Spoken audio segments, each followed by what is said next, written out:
सुप्रभात बच्चों। आज मैं आप लोगों को हिंदी में पाठ 3 शब्द विचार पढ़ाने जा रही हूँ। इससे पहले मैंने आप लोगों को वर्ण विचार पाठ पढ़ाया था और उसके प्रश्नों के उत्तर भी आप लोगों को लिखाए थे। तो बच्चों, शब्द विचार, आप जानते हैं कि शब्द है आखिर क्या? शब्द जो है हमारा वर्णों का मेल, यानी वर्णों को मिलाने से जो हमें किसी सार्थक वस्तु या व्यक्ति का ज्ञान होता है वो शब्द कहलाता है। जैसे हम वर्ण है का, मा और ला, इनको जोड़ दें तो बन जाएगा कमल। तो कमल शब्द जो है इसके द्वारा हम जान जाते हैं कि ये एक पुष्प है। घा रा घर अगर हम कहते हैं तो इससे हम जान जाते हैं कि घर एक रहने का स्थान है।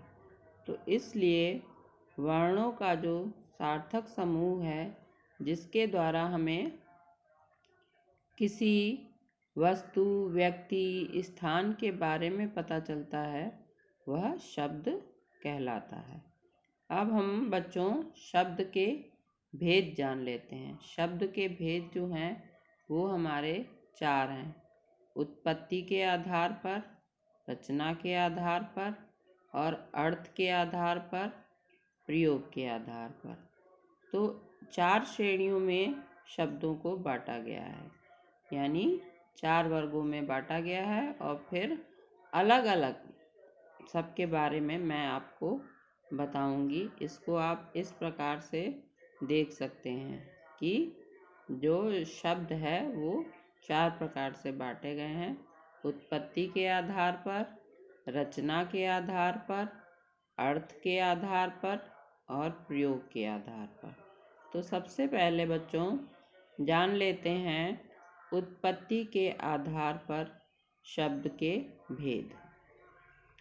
तो उत्पत्ति के आधार पर शब्द के हमारे 4 भेद होते हैं: तत्सम शब्द, तद्भव शब्द, देशज शब्द और विदेशी शब्द।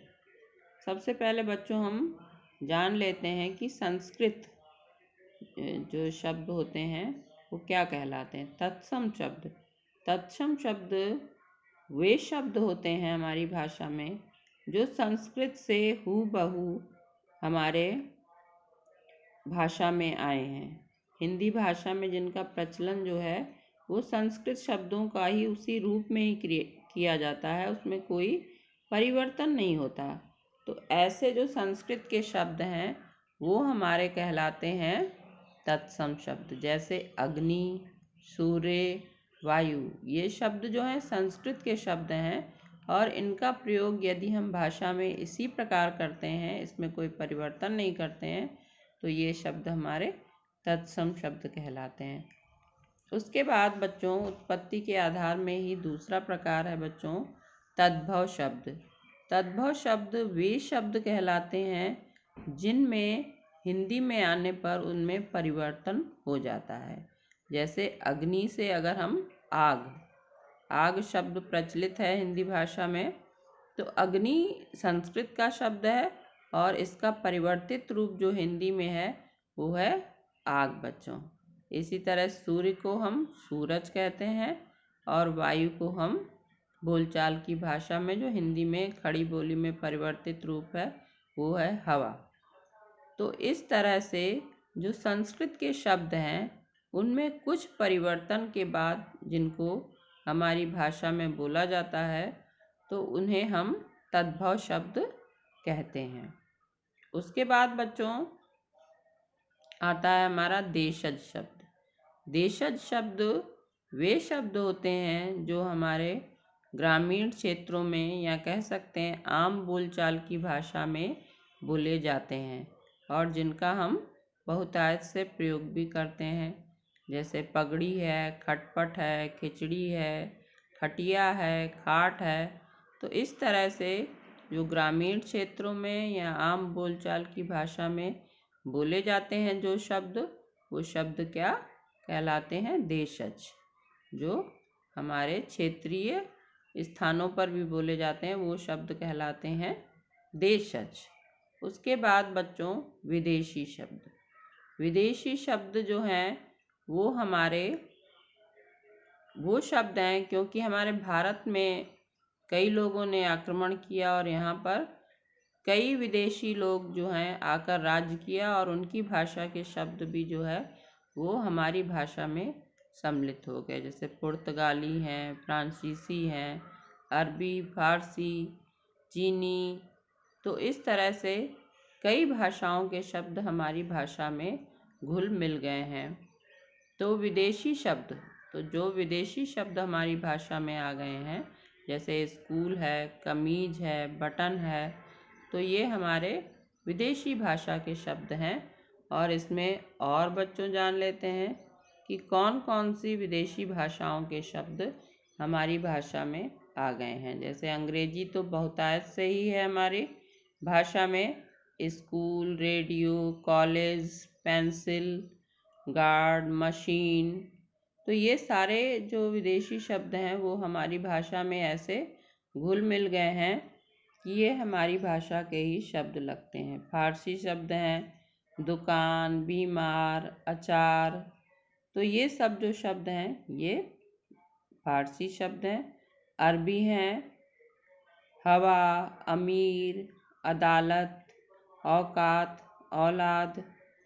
उसी तरह तुर्की शब्द हैं बच्चों कैंची, चाकू, तोप, बारूद।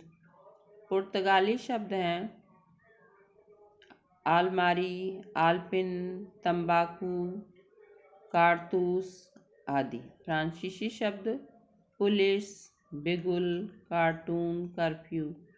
चीनी शब्द जो आए हैं तूफान, लीची, चाय। और यूनानी शब्द हैं टेलीफोन, एटम, डेल्टा, टेलीग्राफ आदि। तो बच्चों इस तरह से अनेक विदेशी भाषाओं के शब्द हमारी भाषाओं में आए हुए हैं। तो बच्चों ये हमारे 4 प्रकार के शब्द हो गए। उत्पत्ति के आधार पर तत्सम शब्द, तद्भव शब्द, देशज शब्द और विदेशी शब्द।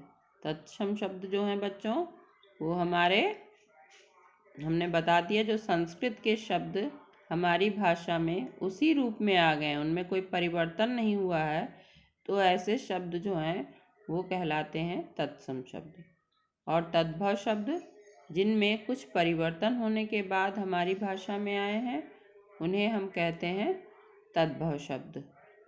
और देशज शब्द जो हमारी आम बोलचाल की भाषा में या ग्रामीण क्षेत्रों में जो शब्द प्रयोग किए जाते हैं उन्हें हम कहते हैं देशज शब्द।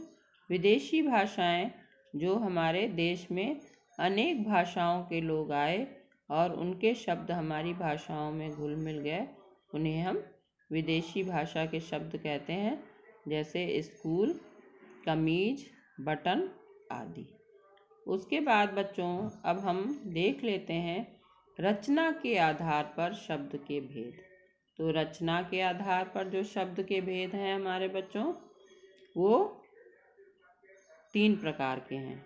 रूढ़ शब्द, यौगिक शब्द और योग रूढ़ शब्द। तो रूढ़ शब्द सबसे पहले बच्चों समझ लेते हैं कि क्या है। रूढ़ शब्द वे शब्द होते हैं जो किसी भी वस्तु या व्यक्ति के लिए पहले से प्रचलित हैं। जैसे हम कहें घर, तो घर शब्द रूढ़ है क्योंकि हमें पता है घर वह स्थान है जहाँ पर हम रहते हैं, तो हमारा परिवार रहता है, तो वो शब्द घर है। कलम, कलम वो वस्तु है जिसके द्वारा हम लिखते हैं, तो इसलिए कलम भी रूढ़ है। और इसको अगर हम अलग अलग करें का, ला, मा, तो उनका कोई अलग अलग अर्थ भी नहीं होता है। तो कलम वो सार्थक वर्णों का समूह है जिसके द्वारा हमें पता चलता है कि ये लिखने की वस्तु है। उसी तरह पुस्तक बच्चों, पुस्तक बोलने से हमें पता चलता है कि ये पढ़ने की एक किताब है। तो पुस्तक शब्द जो है वो पढ़ने की वस्तु के लिए प्रसिद्ध है। तो इसलिए जो ये रूढ़ हो गए हैं, मतलब प्रचलित हैं पहले से ही, और जिन्हें हम बोलने मात्र से ही जान लेते हैं, तो वो कहलाते हैं रूढ़ शब्द। उसके बाद बच्चों यौगिक शब्द। यौगिक शब्द दो शब्दों से मिलकर बना होता है। यौगिक यानी योग।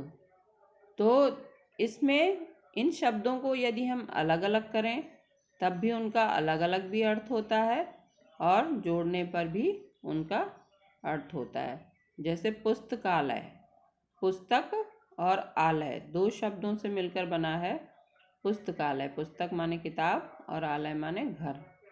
तो यानी पुस्तकों को रखने का जो स्थान है वो क्या कहलाता है? पुस्तकालय। महासागर, महासागर जहाँ पर पानी की मात्रा बहुत अधिक होती है, तो महा को अलग करें तो उसका मतलब महान, बड़ा, और सागर माने समुद्र।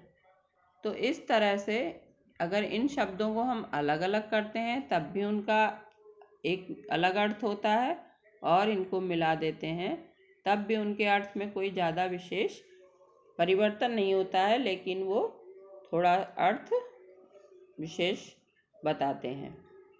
लेकिन योग रूढ़ शब्द जो है, इसको अलग करने पर उसका अलग अर्थ होता है, लेकिन वो किसी विशेष वस्तु या व्यक्ति के लिए प्रसिद्ध हो जाते हैं बच्चों।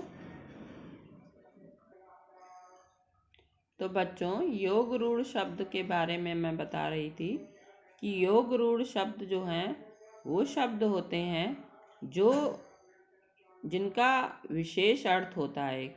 जैसे पंकज, पंक माने होता है कीचड़, और जा माने होता है जन्म लेने वाला। वैसे तो पंकज का अर्थ हुआ कीचड़ में जन्म लेने वाला, लेकिन पंकज जो है विशेष रूप से कमल शब्द का पर्यायवाची है। इसको पंकज कहने से हमें कमल शब्द का पर्यायवाची पता चलता है, यानी कमल शब्द पता चलता है। इसलिए पंकज शब्द जो है वो कमल के लिए योग रूढ़ है। यानी दो शब्दों का मेल तो है, लेकिन एक विशेष फूल के लिए ये शब्द जो है वो प्रसिद्ध है। वैसे ही हिमालय, हिम और आलय यानी बर्फ का घर, लेकिन हिमालय शब्द जो है एक बड़े पर्वत के लिए प्रसिद्ध है। इसलिए हिमालय कहने से हमें एक विशेष वस्तु या मतलब विशेष स्थान का पता चलता है। इसलिए हिमालय को हम पर्वत के रूप में ज़्यादा जानते हैं। तो ये हिमालय शब्द जो है पर्वत के लिए प्रसिद्ध हो गया है, और पंकज शब्द कमल के फूल के लिए प्रसिद्ध हो गया है। जबकि यौगिक शब्द वे शब्द होते हैं जिनको अगर हम अलग अलग करें तो भी उनका अलग अर्थ होता है, और जोड़ने पर भी वो अर्थ वही देते हैं, उनमें ज़्यादा परिवर्तन नहीं होता है। तो ये थे बच्चों रचना के आधार पर आपके शब्द के भेद। अब मैं आगे आप लोगों को अर्थ के आधार पर शब्द के भेद बताऊंगी, और प्रयोग के आधार पर शब्दों के भेद बताऊंगी बच्चों। तो आप उसे ध्यान से दूसरी वीडियो में देखिए।